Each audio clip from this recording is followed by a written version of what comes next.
Okay, here we go. Welcome. This is session number 88, chapter 12, entitled The Holy Spirit's Curriculum, and section 3, The Investment in Reality.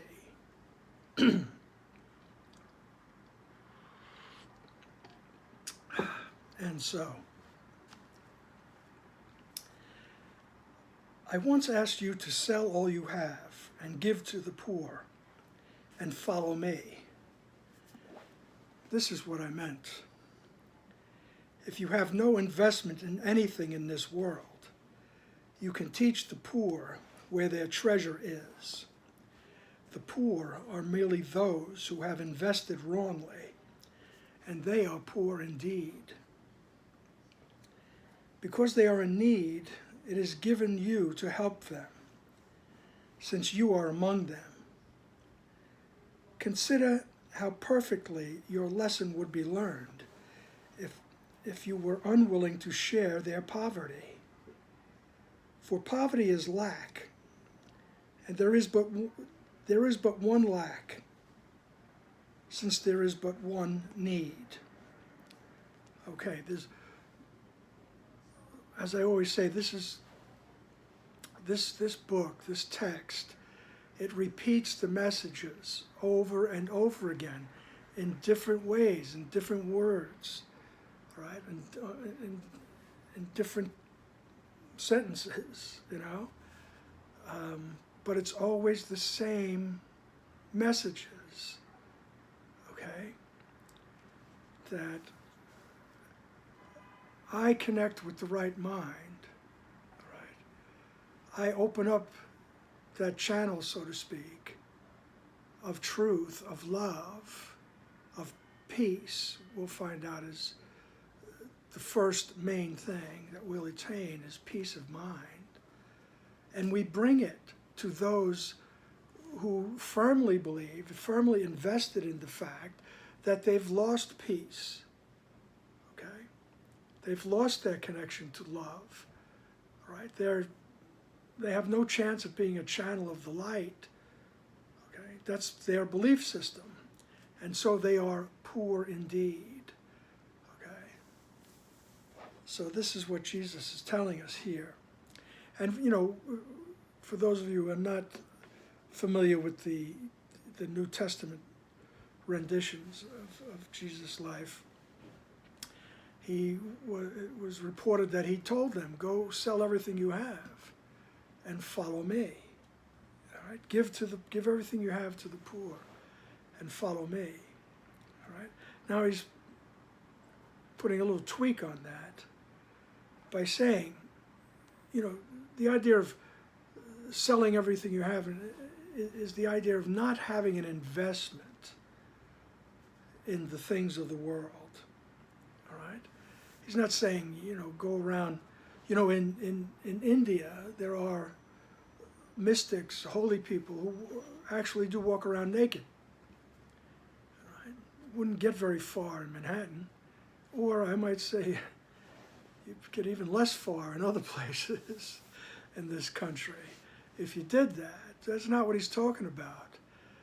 Right? You know, there's also another saying that I always loved. I mean, I always heard it ringing in my head, even as a child, was that to be in the world, but not of it.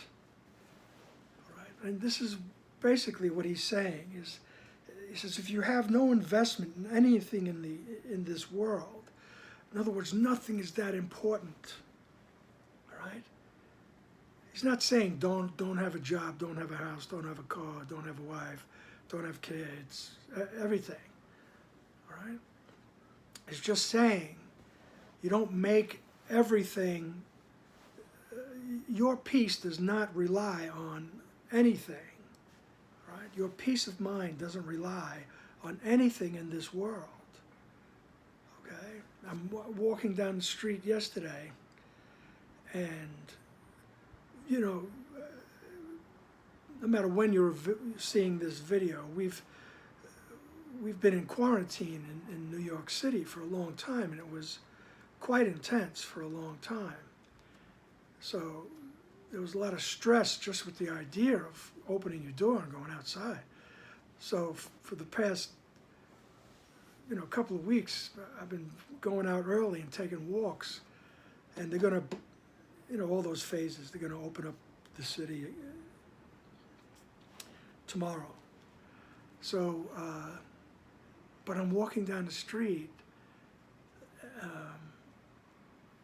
and the fragrance of the linden trees, it stops me.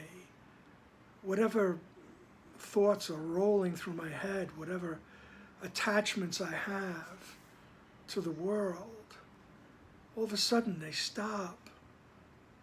And I'm just so grateful for the fragrance of a linden tree, my favorite.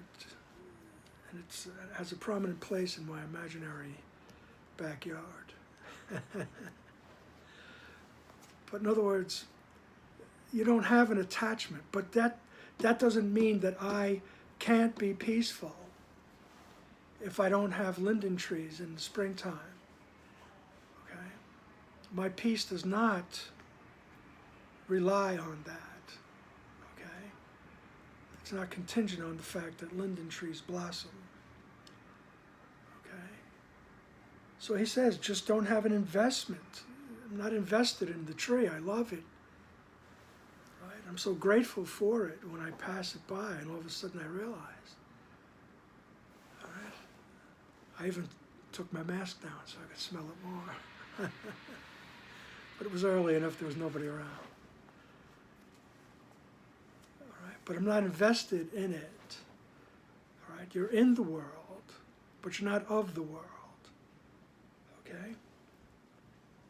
And he says, and if you have that type of frame of reference, that mentality, that perspective, okay, you can teach the poor where their treasure is. Now, the poor are those who believe they're separated from God. The poor are those who believe they're separated from love. And they're in this world, and without a connection to something outside this world, all right? Without an investment, a belief in something outside this world, it will grind you down, all right? As Dr. Wapner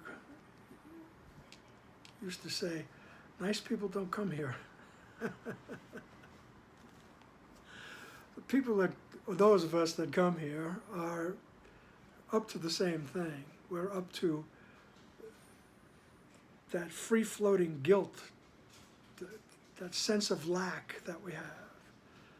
All right, we have to get rid of that. So we need plenty of people around to project onto, or to take from, in whatever method suits us. All right. So if you have no investment in anything in this world, you could teach the poor where their treasure is.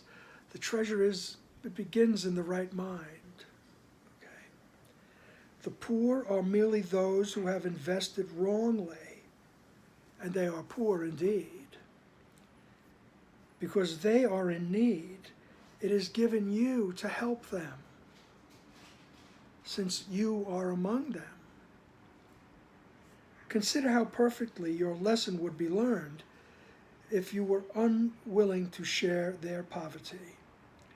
For poverty is lack, and there is but one lack, since there is but one need. Okay? So the one lack is the belief in separation, the belief that I could separate from oneness. I could leave the mind of God.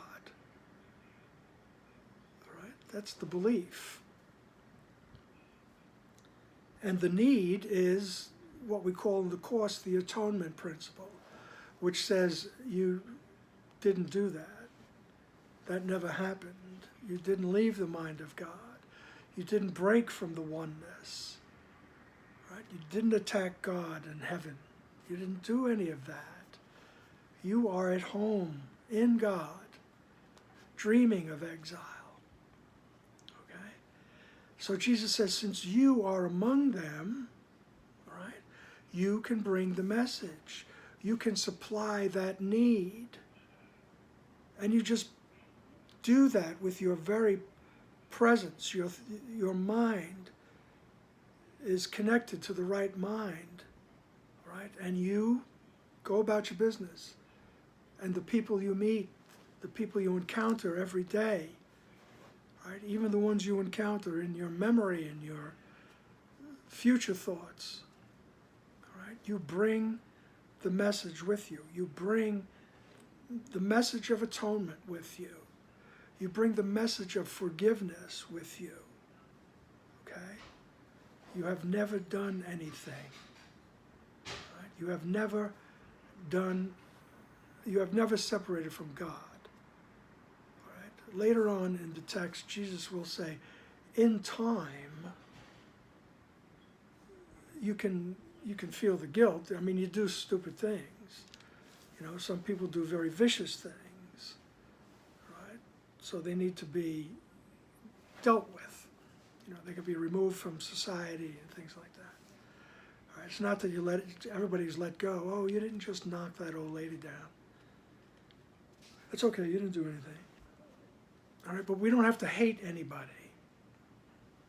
All right? And the first thing we do is contact the right mind, the Holy Spirit, Jesus, all right? These words that we use in the Course in Miracles, right? Which comes with the Christian terms, all right? There are many paths home, as we say, all right? And many paths will lead you to the same message, okay? That you are part of the great totality. You do have, as Eckhart Tolle would even say, a deeper eye, the deep eye. All right? And in the Course of Miracles, we'll call that Jesus. Okay?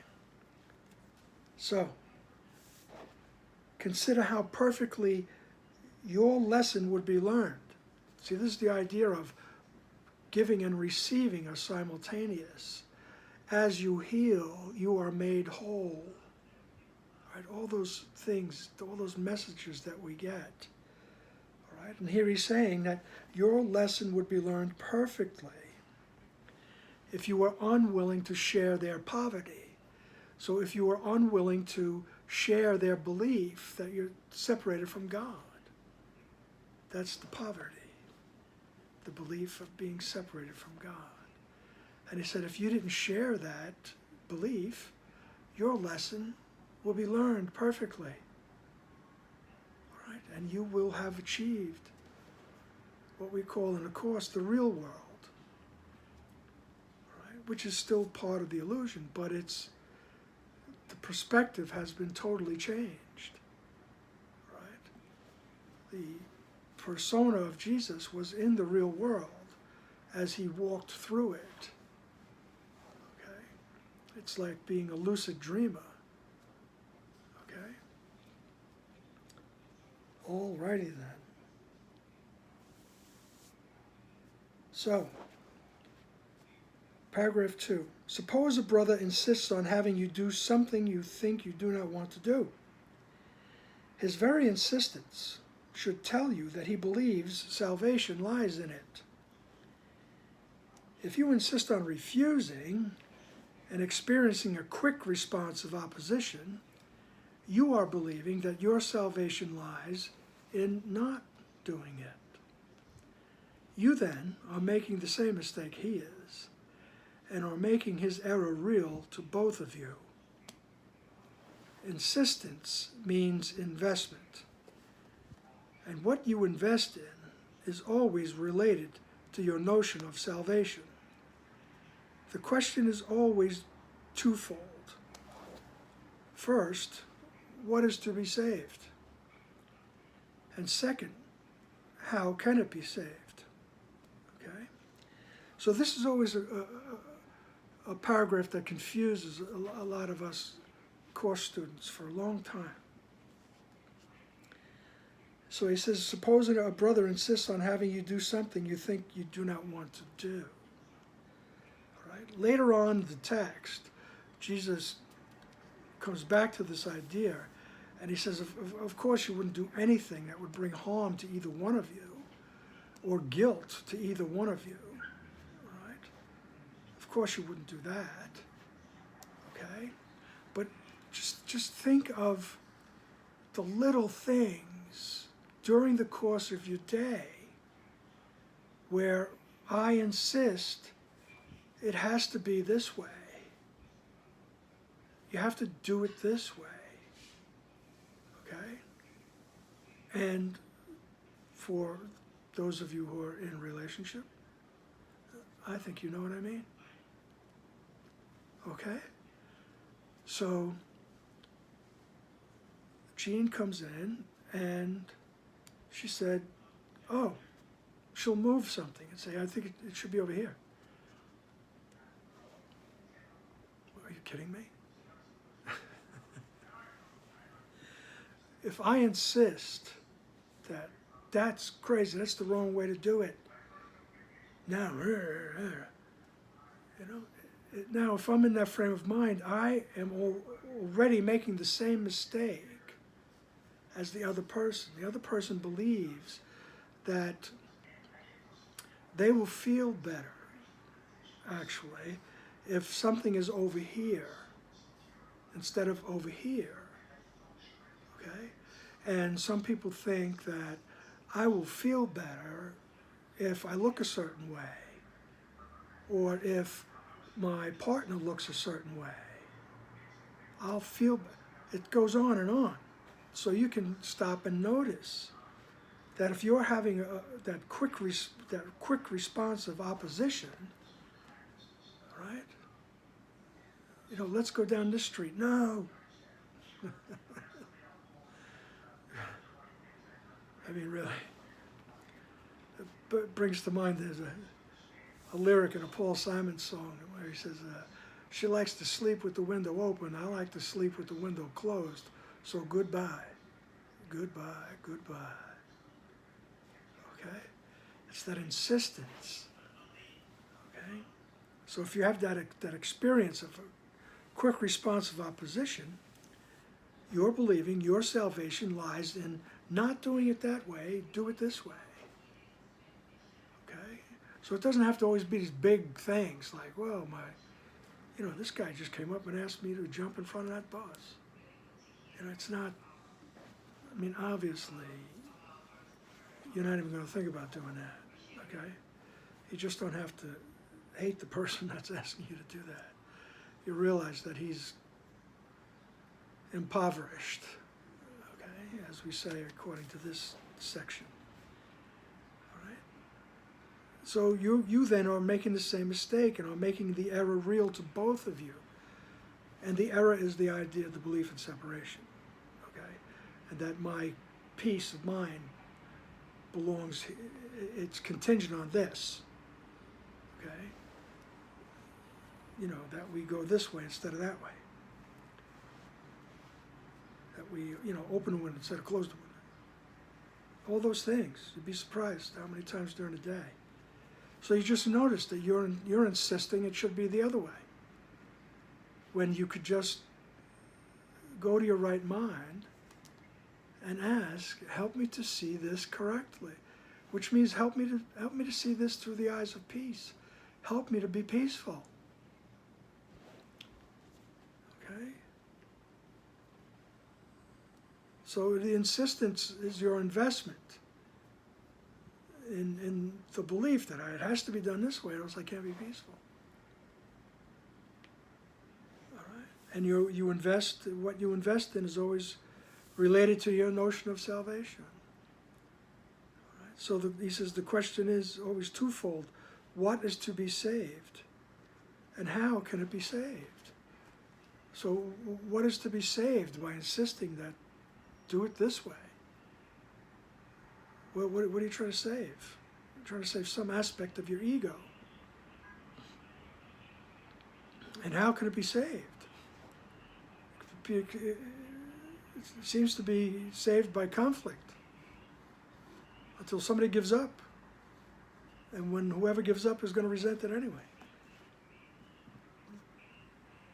So the idea is to always contact the right mind.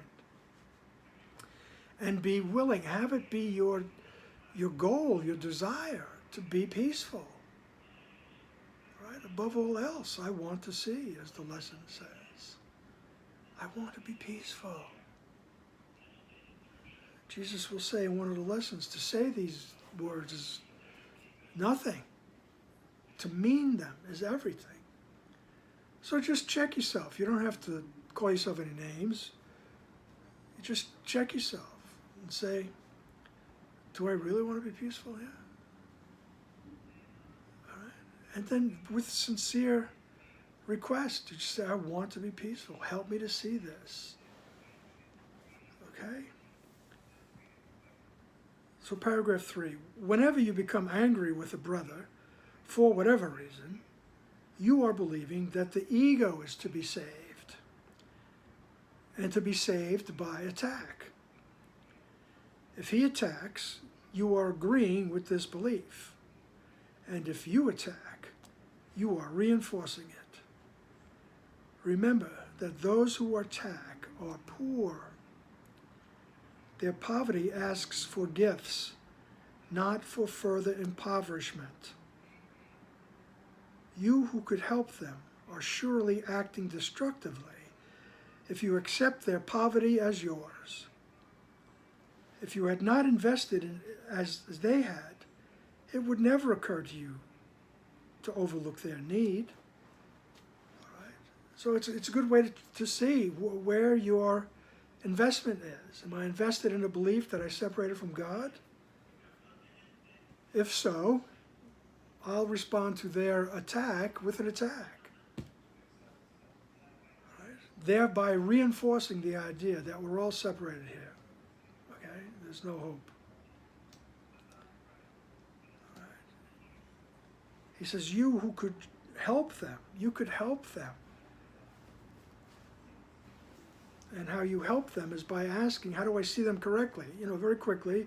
I mean, after a while, you do that, and you're working in that mode, all right? So someone comes up and,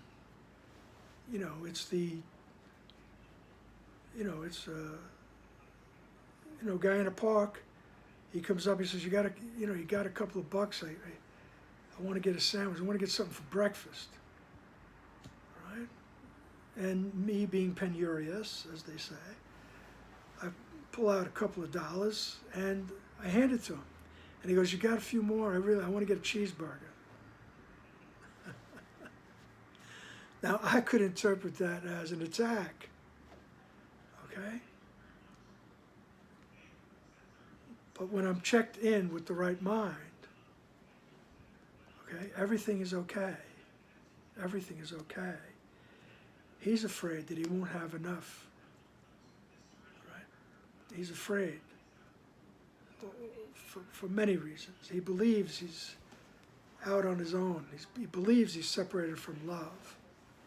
All right? And all that can come rushing into your awareness far faster than it takes to verbalize it.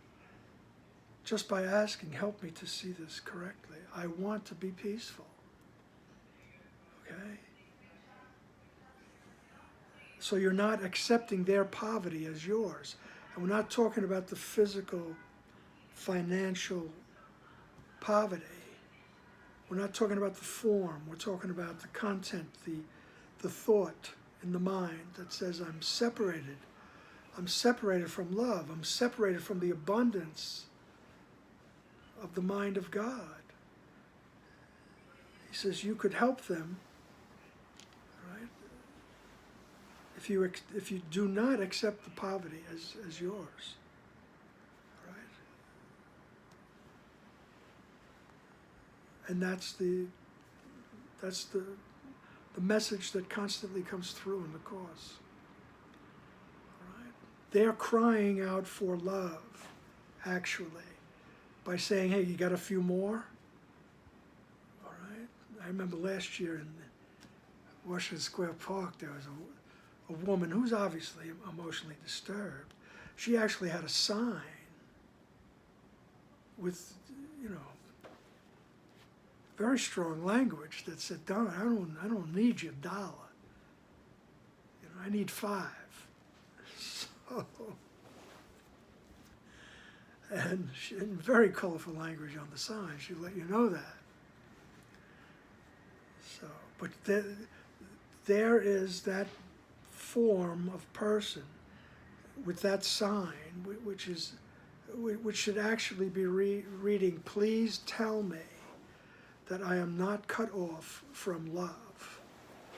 Please tell me that I am not all alone here in this hellish experience of you or me, kill or be killed. All right? Please tell me that I'm okay." All right? And whatever form comes to you, whatever action or words come to you, let them have their foundation in the right mind. Just be connected with your right mind. And as I always say, you know, a gazillion times, help me to see this correctly, which means help me to see with the eyes of peace. Help me to see it the way Jesus would see it. Okay? Alrighty then. So, paragraph 4, in italics already. Recognize what does not matter. And if your brother asks you for something outrageous, do it because it does not matter. Refuse, and your opposition establishes that it does matter to you.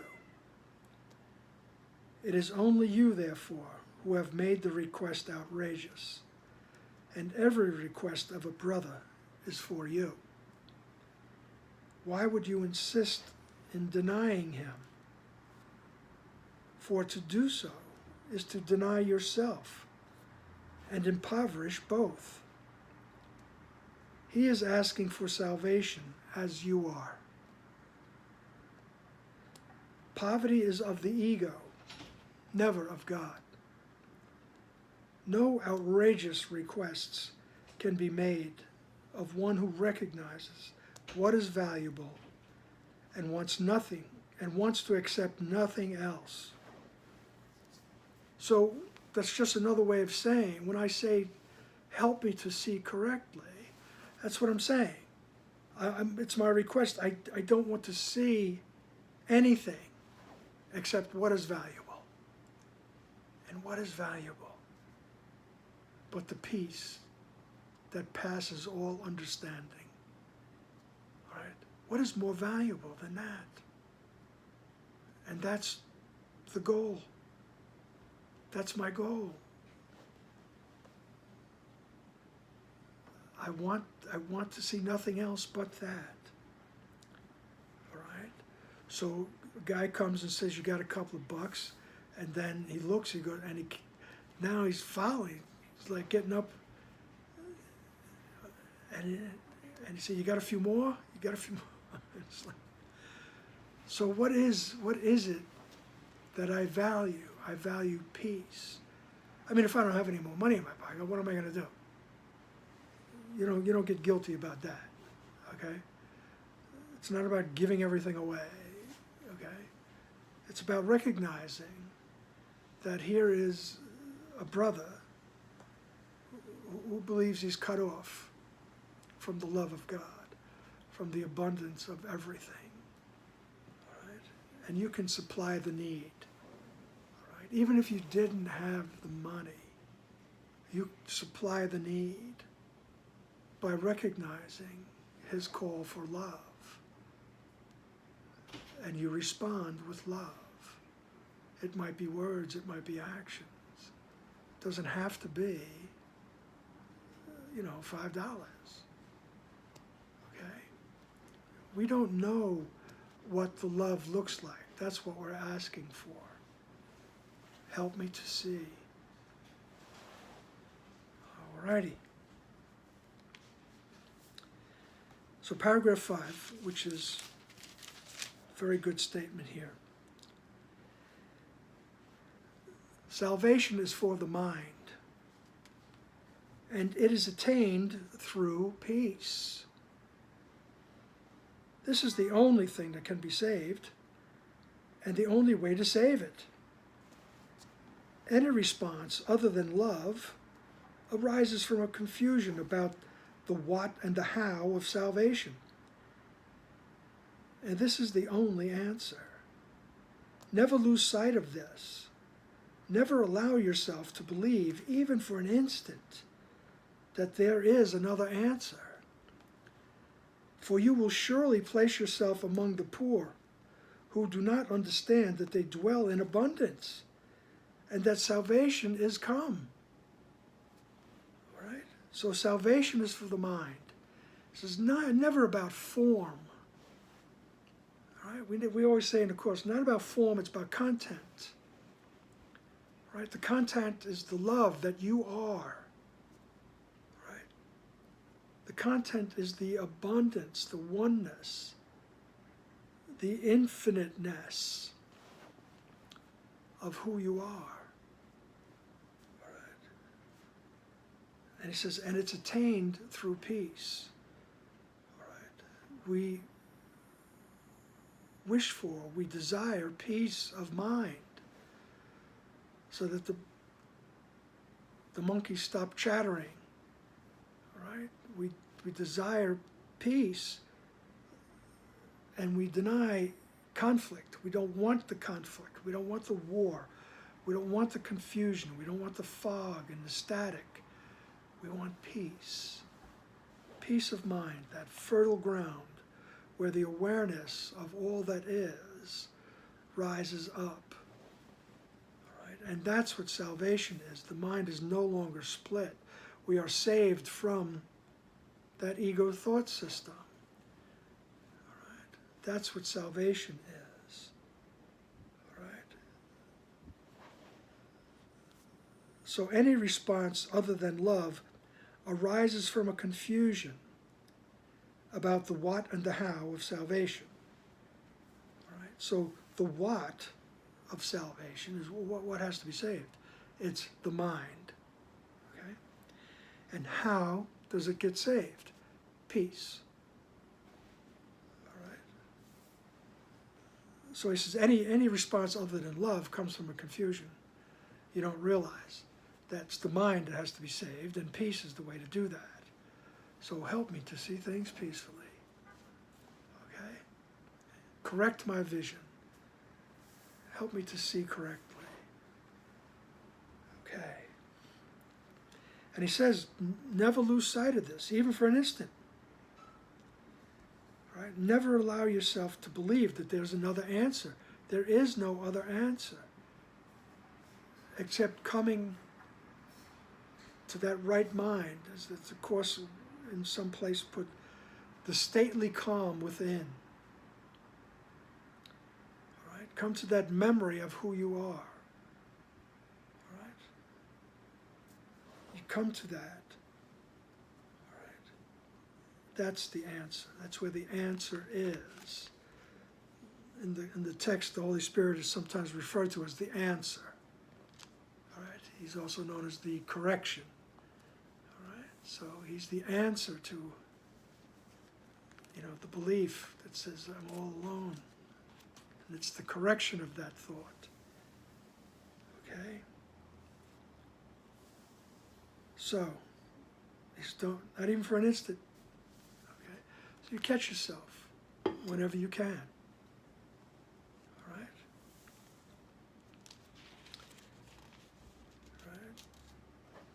That toothpaste doesn't go there. Your insistence on where the toothpaste goes, all right, means that you're in it 100%. All right? You're in the ego thought system 100%. And the sooner you can recognize that, the sooner you can get out, because you have the key. All right? The key is asking for help. Help me to see correctly. In other words, you're taking back your projection of guilt and you are asking for it to be reinterpreted. That's the process of forgiveness that we will get into as we go further on here. Okay, paragraph 6. To identify with the ego is to attack yourself and to make yourself poor. That is why everyone who identifies with the ego feels deprived. What he experiences then is depression or anger, because what he did to exchange self-love, with a capital S, for self-hate, making him afraid of himself. He does not realize this. Even if he is fully aware of anxiety, he does not perceive its source as his own ego identification. And he always tries to handle it by making some sort of insane arrangement with the world. He always perceives this world as outside him, for this is crucial to his adjustment. He does not realize that he makes this world, for there is no world outside of him. All right? That's a major statement that you could just easily race by as you go to the next paragraph. All right? He doesn't realize that he makes this world, for there is no world outside of him. Right? It's a big concept to try to grasp. Okay, but as Ken would always say, keep the metaphysics in your mind on the back burner, all right, and deal with, what's in front of you, which is help me to see correctly, help me to take back my projection and have it retranslated. So he says to identify with the ego is to attack yourself. All right? That's the original attack. You tell yourself you're not part of God. You're not part of the mind of God. You attack yourself. You say, no, I'm separated. I'm separate. That's identifying with the ego. I'm separated. All right? And you've made yourself poor. You had everything. You have everything. Now you deny that. You say, no, I turned my back on that.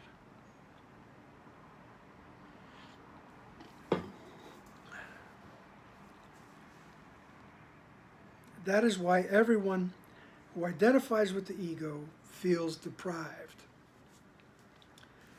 And in the course of your life, you look back, you feel deprived of something.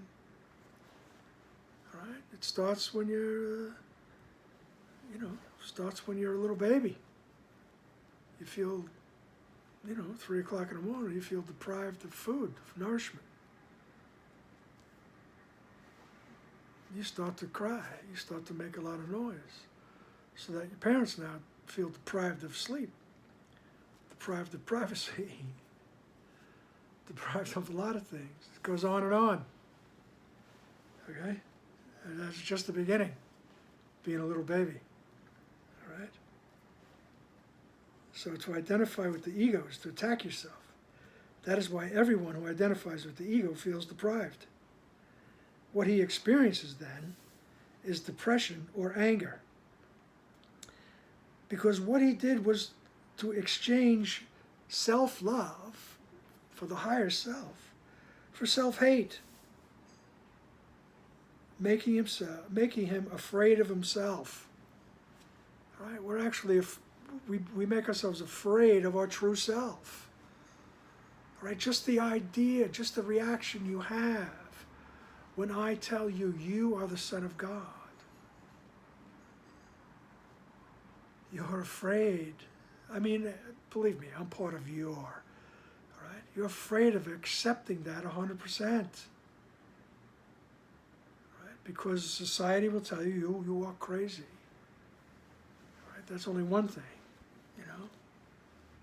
Another thing on a deeper level, we're afraid of disappearing, right? Disappearing into the mind of God, right? Which Jesus assures us will not happen, right? You're not abruptly hurled into heaven, okay? You awaken slowly from this nightmare, right? And it becomes a happy dream at first, which is, as I said before, still the illusion, but still the dream, but it's a happier dream. And you don't stay there long because you realize, oh, this is where I belong. It's okay now. It's okay now for me to accept being the Son of God. It's okay now to be an abstract thought in the mind of God. All right, so it's a process of not being afraid of yourself. Okay? And he says you don't realize it, that you're afraid of yourself. Even if he's fully aware of anxiety, he does not perceive its source as his own ego identification. All right, it's everything else. It's this pandemic. That's why I'm a nervous wreck. That's why I'm anxious. Okay? Oh my God, somebody stepped into the elevator with me this morning.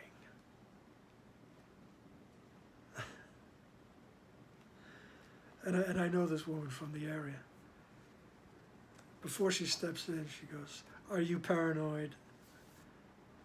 And I looked at her, we're both wearing masks. I said, well, yeah, to a certain extent I am.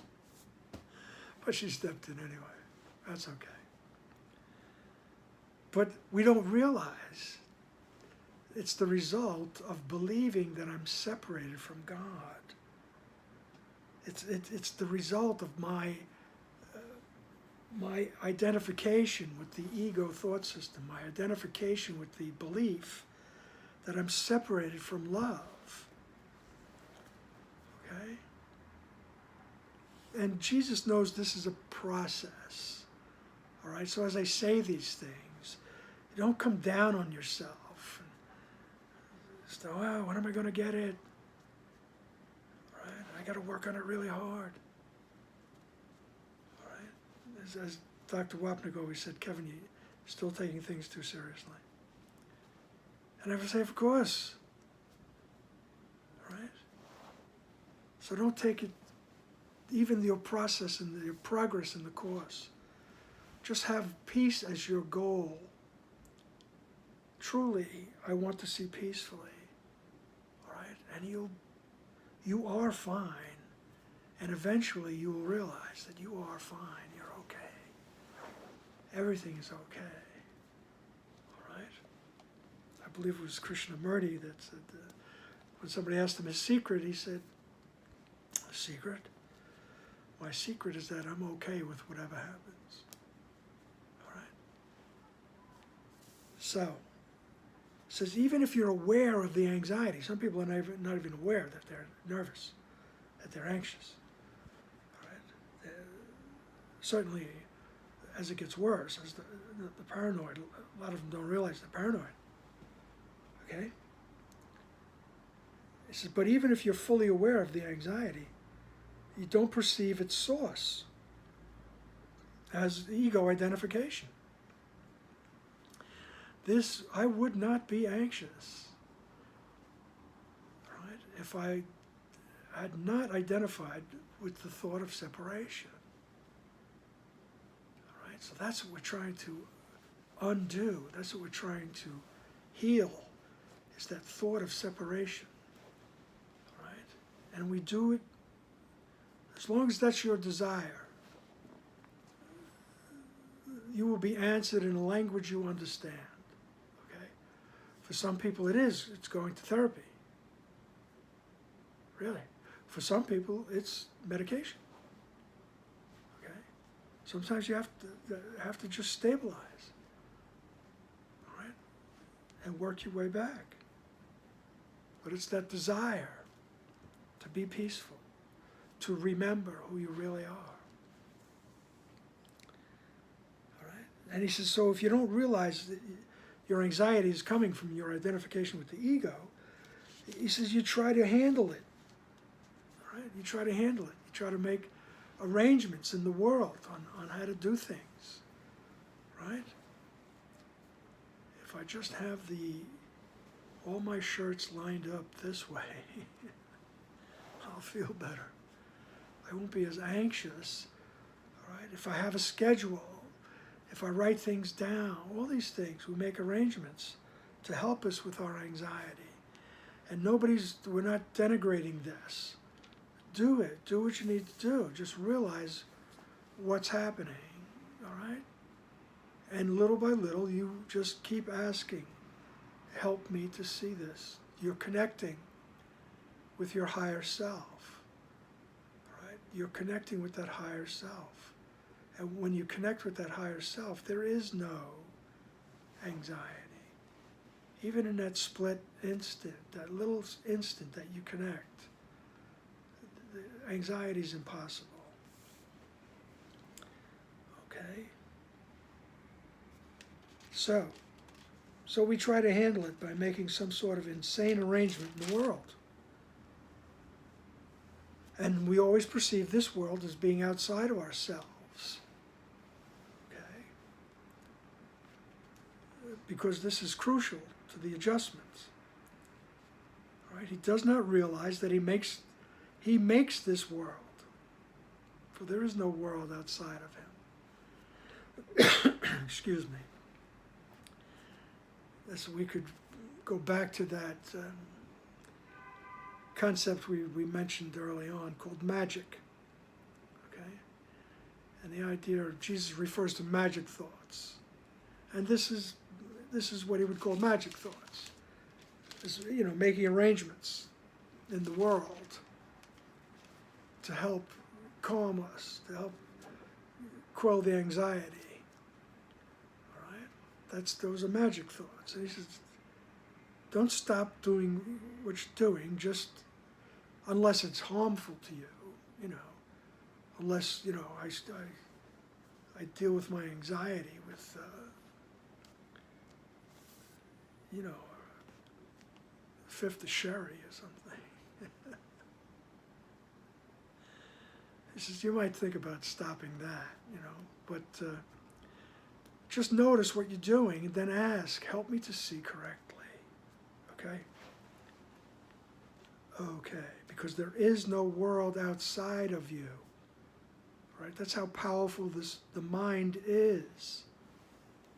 Right? We're not even near realizing how powerful the mind is. The scientists, yes, they get close, they get wondrous realizations. Neil deGrasse, Stephen Hawking, please. All kinds of people that are, talking about parallel universes and string theories. And Jesus will boggle your mind at one point by letting you believe that everything is happening at once. Think about that for a while, okay? But don't let the metaphysics boggle you or take you off your path. What we deal with is our everyday experiences, all right? We're asking, help me to reinterpret my world, okay? So, let's come back from the different levels of existence and look at paragraph 7. If only the loving thoughts of God's Son are the world's reality, the real world must be in his mind. His insane thoughts, too, must be in his mind. But an internal conflict of this magnitude he cannot tolerate. A split mind is endangered, and the recognition that it encompasses completely opposed thoughts within itself is intolerable. Therefore, the mind projects the split, not the reality. Everything you perceive outside as the outside world is merely your attempt to maintain your ego identification, for everyone believes that identification is salvation. Yet consider what has happened. For thoughts do have consequences to the thinker. You have become at odds with the world as you perceive it, because you think it is antagonistic to you. This is a necessary consequence of what you have done. You have projected outward what is antagonistic to what is inward. And therefore, you would have to perceive it this way, as outward. Okay. That is why you must realize that your hatred is in your mind and not outside it before you can get rid of it. And you must get rid of it before you can perceive the world as it really is. So what he's saying is that we had that tiny mad idea that I could be separated. Right? I could attack oneness. I could achieve individuality. All right? And he said, it just became a conflict in the mind that was unbearable. He says, so what the mind did was project the split. All right? It projected the split outward, and it became the world, the universe, the incredible number of planets, the incredible number of suns and galaxies. All right? It was all part of the conflict in the mind. There were so many separate things. The mind had to project it. Okay? So therefore, the mind projects the split, not the reality. And everything you perceive as the outside world is merely your attempt to maintain your ego identification. Okay? I identified with the thought of being an individual, of separation. That thought became intolerable in the mind, so it had to go. Right? In order to maintain it, right, I had to project it outward so that I could maintain identification with that thought. Okay? It's just, so everything in the world is an attempt to maintain my ego identification. For everyone believes that identification is salvation. Yet consider what has happened. Right? For thoughts do have consequences to the thinker. And you have become at odds with the world as you perceive it, because you think it is antagonistic to you. This is a necessary consequence of what you have done. You have projected outward what is antagonistic to what is inward. The thought of separation is antagonistic to what is truly in the mind. Okay? And therefore, you would have to perceive it this way. That is why you must realize that your hatred is in your mind. It just takes forms when we project it outward. And it's not outside the mind. All right? Hatred is in your mind and not outside it before you can get rid of it. You have to realize that. It's in your mind before you can get rid of it. And it's why you must get rid of it before you can perceive the world as it truly is. All right? So you have to get rid of that hatred, whether it's hatred of God, hatred of yourself, right? Project it out into hatred of everybody else, all right? So you have to realize it's in your mind, right? Before you can get rid of it, and you have to get rid of it before you can see the real world, before you could see through the eyes of peace. Okay? And the way to get rid of it is to notice when it's there and ask for help to retranslate it, reinterpret it, correct it. Okay? He said in paragraph 8, I said before that God so loved the world that he gave it to his only begotten Son. Because God does love the real world, right? And those who perceive its reality cannot see the world of death, right? For death is not of the real world, in which everything reflects the eternal. So in this real world, everything will reflect heaven. Everything will reflect God. Right? There will be no death, no attacks, no fear. All right? All right? That's the step right before. Okay? But it will be just a wondrous situation. All right? He says, I said before that God so loved the world that he gave it to his only begotten Son. God does love the real world. Right? And those who perceive its reality cannot see the world of death. Right? For death is not of the real world, in which everything reflects the eternal. God gave you the real world in exchange for the one you made out of your split mind, which is the symbol of death. For if you could really separate yourself from the mind of God, you would die. He says, you can't do that. You can think you do. You can believe you did. But he says, you can't. All right? And this is where you're working yourself back to that.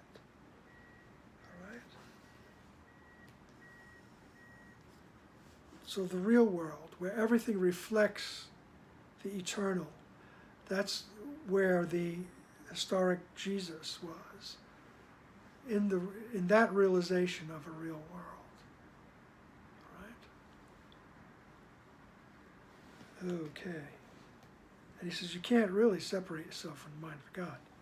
You just can't. Otherwise, you would die. All right? Paragraph 9. The world you perceive is a world of separation. Perhaps you're willing to accept even death to deny your Father. Yet he would not have it so. And so, it is not so.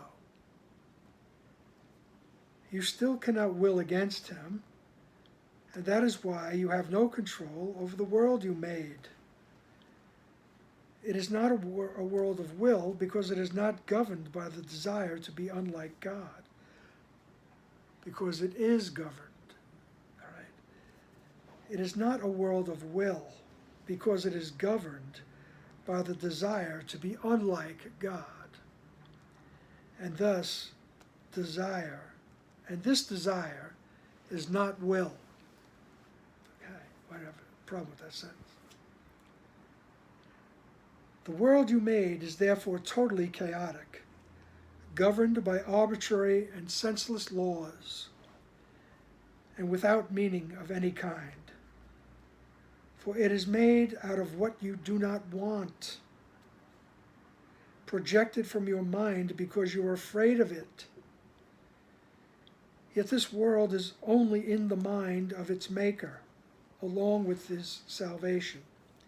Do not believe it is outside yourself, for only by recognizing where it is will you gain control over it. For you do not have control over your mind. Geez, this paragraph. For you do have control over your mind, since the mind is the mechanism of decision. Wow. My friend Patty would tell me it's Mercury in retrograde here. Hi, Patty. All right. The world you perceive is a world of separation. That's paragraph 9. He says, perhaps you're willing to accept even death to deny your Father. Yet he would not have it so, and so it is not so. You still cannot will against him. And this is why you have no control over the world you made. It is not a world of will, because it is governed by the desire to be unlike God. And this desire is not will. The world you made is totally chaotic, governed by arbitrary and senseless laws, and without meaning of any kind. For it is made out of what you do not want, projected from your mind because you're afraid of it. Yet this world is only in the mind of its maker, along with his real salvation. Do not believe it is outside yourself, for only by recognizing where it is will you gain control over it. For you do have control over your mind, since the mind is the mechanism of decision. All right, I'm glad I read that over without tripping. Because this is what this world is all about. It's keeping us distracted, all right? Keeping us away from the realization that we have a mind, right? And that's where the solutions are. He says you do have control over your mind, right? And this is where you can control the world. No, not in form, but we control our reaction. We control our reaction by eventually coming to the realization that it's meaningless, it's valueless, it's senseless, and it begins to fade. It becomes unimportant, more and more unimportant. Right? And we're not afraid of it becoming unimportant. And the mind is the mechanism of decision. All right? There's always just the two choices. Do I want chaos or do I want peace? All right? So when I recognize that I'm in chaos, creating chaos, I am chaos, as soon as I recognize that, I realize, oh, I can go back into the mind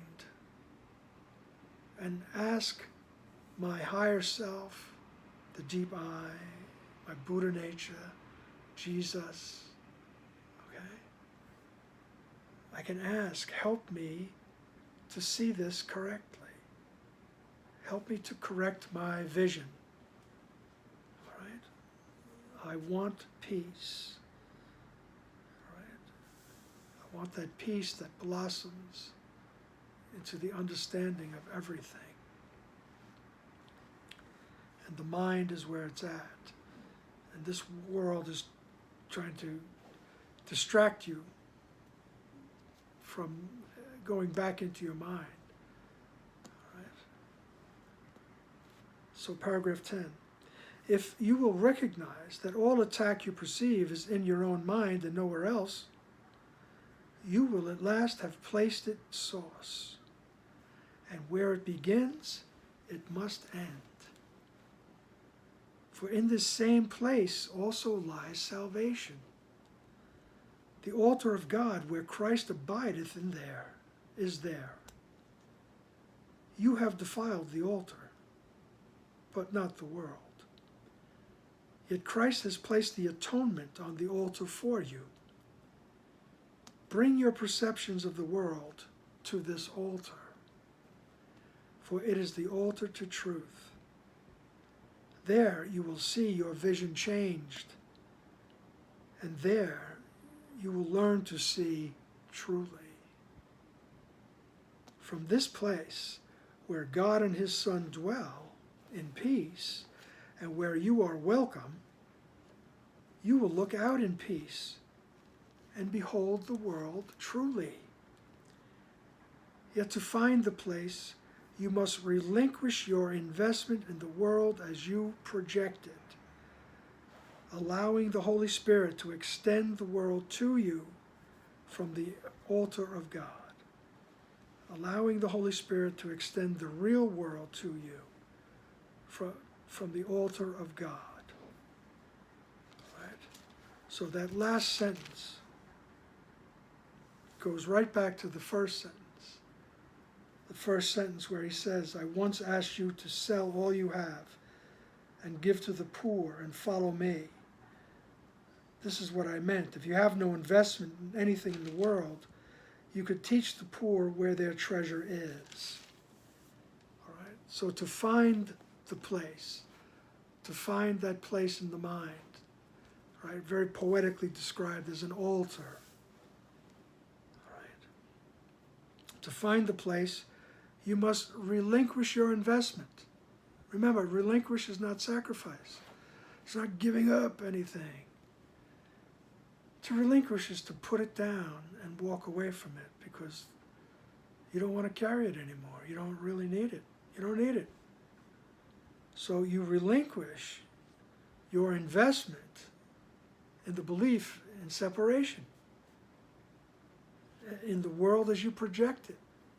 Because that belief became too much to keep in the mind. We had to project it out.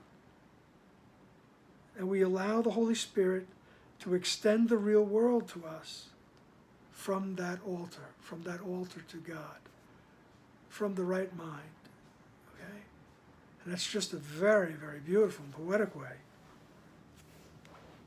of saying that I'm allowing my beliefs to be retranslated. All right? Help me to see correctly. All right? Above all else, I want to see. I want that peace. All right? Remember one thing Jesus says, and I always liked it, rest in peace is for the living. Right? And the living are those who are in the right mind. They know they're connected to God. All righty then. Thank you. All right, thank you for listening. And okay, remember, you have the power of choice. All right, and don't call yourself names, don't judge yourself when you find yourself aligned with the ego. Just rejoice that you could see it, and you can bring it to the altar where the Holy Spirit will retranslate it for you and show you a piece of the real world. All righty then. Thank you so much. Have a great day, and I will see you next time.